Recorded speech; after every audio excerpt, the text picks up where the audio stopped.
Hello, my name is Heidi Riley. This video is for Education 498. I made this video already. It was beautiful, an introspective film, but it was too big to upload. So now I'm refilming it.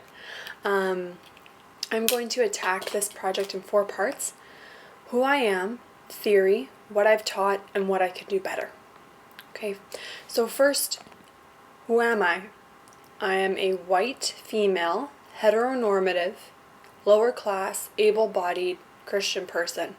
I have many sites of privilege in my identity. Second, framework for teaching praxis and analyzing praxis. 3 academics did research on this stuff. First, anti-oppressive pedagogy from a dude named Kumashiro. He says we do 4 kinds of education: about the other, for the other, critical of privilege, and social change.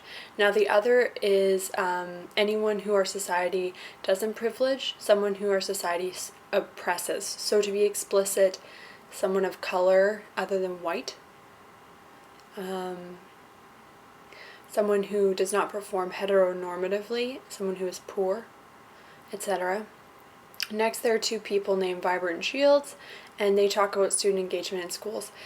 They say that we engage kids in 3 ways: rational technical, student-centered, and focused on social change.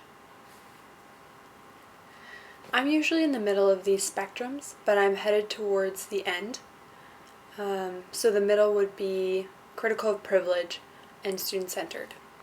Here's a prime example of how I fit into these frameworks. Treaty books in a course I taught at an EAL Life program in adult grade 12. The students who produced these treaty books were New Canadians, all refugees, usually the Indigenous people in their countries that are being displaced by neo-colonial wars. They made books about treaties and came up with the conclusion that Canada is kind of illegal and that's pretty critical. Yeah, that's pretty critical. I wanted to use them for the Newcomer Center, and we translated them from English to various languages, but it didn't happen. Not quite influencing social change if you don't get that message out there, right?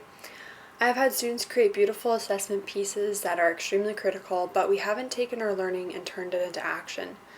Another example of this where I'm not taking it a step further is I created a what-if project that some Native Studies 10 students did. So the central question was to predict how our society would be if residential schools had never happened. And the projects were incredible, critical, but didn't lead to tangible social change. I engage students in a student-centered way. I find out their interests and strengths, and I let them learn the things that they like. I let them learn the way that works for them. I disrupt the status quo in engagement. For example, I will stand up to other teachers who try and put my students in modified classes when there is no reason, aside from not being engaged in the rational technical forms, to be modified. That's my pet peeve. When teachers try and modify students who do not need to be modified. They have no cognitive impairments, they have no learning disabilities, no auditory different abilities, they have no exceptionalities whatsoever except for not liking sitting in a desk, not enjoying the rational technical traditional way of student engagement. So teachers will say, well, let's put them in Math 21, they'll get through it faster, it'll be great. I got in trouble for calling out someone during my internship about that. But beautiful disruptions, right? I want the kids that I teach to change the world we live in, and I don't know how. So that's why I'm in this class. I'm getting there. I have some ideas about food sovereignty, eco-justice, and small-scale farming, and I hope them to be discussed in the class.